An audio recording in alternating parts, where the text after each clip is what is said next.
Good morning students. कल हम पाठ 15 पढ़ रहे थे अटल ध्रुव। ध्रुव राजा उत्तानपाद का बेटा था जो कि बड़ी रानी का था, जिसकी माँ का नाम था सुनीति और सुरुचि का पुत्र था उत्तम। कल बच्चों हमने यहाँ तक पढ़ लिया था। सुनीति ने उसको समझाया कि ईश्वर तुम्हारी मनोकामना पूरी करेगा, यानी तुम्हारी मन की इच्छा पूरी करेगा। यहाँ से पढ़ते हैं। माँ की बात सुन ध्रुव भगवान से मिलने की जिद करने लगा।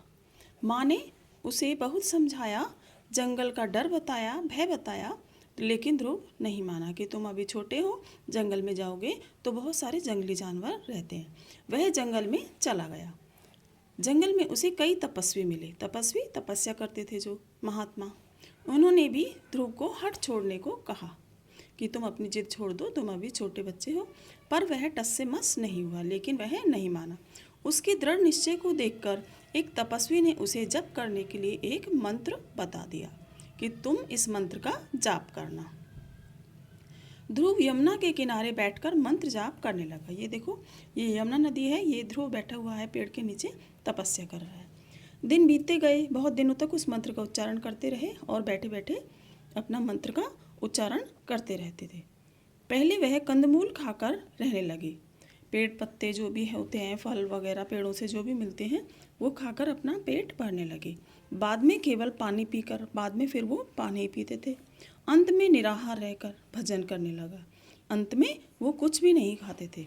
उसने एक पैर पर खड़े होकर जप किया। जप करते 6 महीने बीत गए। मंत्र जाप के अलावा उसे कुछ याद नहीं रहा। एक दिन उसे लगा कि किसी ने उसके कंधे पर हाथ रखा है। उसने आंखें खोलकर देखा, सामने ईश्वर खड़े थे। वह सिर झुकाकर प्रार्थना करने लगा। ईश्वर ने उसकी भक्ति से प्रसन्न होकर वरदान दिया, तुम्हारी मनोकामना पूरी हो, तुम्हारी मन की इच्छा पूरी हो। ध्रुव आशीर्वाद पाकर महल की ओर चल दिया।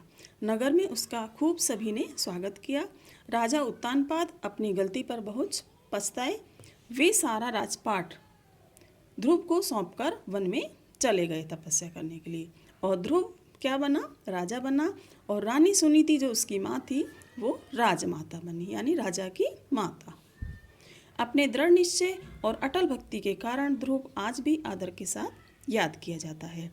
तो ध्रुव एक अटल भक्ति वाला एक लड़का था, एक राजकुमार था, जिसने ईश्वर को प्राप्त किया, ईश्वर के साक्षात दर्शन किए।